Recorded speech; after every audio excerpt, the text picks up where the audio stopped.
ഈ സ്മെല്ല് വെച്ച് മക്ഡൊണാൾഡ്സ് സ്മാർട്ടായ ഒരു കഥ പറഞ്ഞുതരാം. ഈ ബിൽ ബോർഡ്സിന് എന്താ സ്പെഷ്യാലിറ്റി എന്ന് നിങ്ങൾക്കറിയാമോ? No branding, no names, no logos. പക്ഷേ ഇതിനൊരു പ്രത്യേകത ഉണ്ടായിരുന്നു. നെതർലാൻഡ്സിൽ കുറച്ച് കാലം മുന്നേ നടന്ന ഒരു ഇന്നോവേറ്റീവ് മാർക്കറ്റിംഗ് ക്യാമ്പയിൻ ആയിരുന്നു ഇത്. വ്യത്യസ്തമായ ഈ ആശയത്തിന് പിന്നിൽ മക്ഡൊണാൾഡ്സ് ആയിരുന്നു. ഓരോ ബിൽ ബോർഡ്സിനും പിന്നിൽ മക്ഡൊണാൾഡ്സ് ഫ്രൈസ് വെക്കാനുള്ള കമ്പാർട്ട്മെന്റ്സ് ഉണ്ടായിരുന്നു. കൂടാതെ അതിന്റെ സ്മെൽ കൃത്യമായി പുറത്തേക്ക് ഡിഫ്യൂസ് ചെയ്യാനുള്ള ഒരു സിസ്റ്റവും.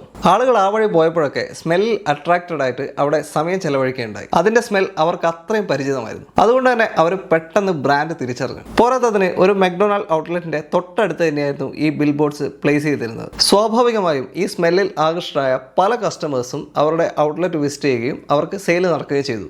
ഇതിൽ നിന്നും എന്ത് മനസ്സിലാക്കാം? ലോഗോയും ബ്രാൻഡും മാത്രമല്ല ഒരു കമ്പനിയുടെ അസറ്റ്സ്, സ്മെല്ലിനും അതിൻ്റെതായ പ്രാധാന്യമുണ്ട്. ഇതിന് പറയുന്ന പേരാണ് സെന്റ് മാർക്കറ്റിംഗ്. സെന്റ് മാർക്കറ്റിംഗ് പല രീതിയിലും മാർക്കറ്റേഴ്സ് ഉപയോഗിച്ച് വരാറുണ്ട്. ഇതുപോലത്തെ എന്തെങ്കിലും അനുഭവം നിങ്ങൾക്ക് ഉണ്ടായിട്ടുണ്ടെങ്കിൽ ജസ്റ്റ് ഒന്ന് കമന്റിൽ മെൻഷൻ ചെയ്യുക. അതേപോലെ തന്നെ ചാനൽ ഒന്ന് ഫോളോ ചെയ്ത് സപ്പോർട്ട് ചെയ്യുക.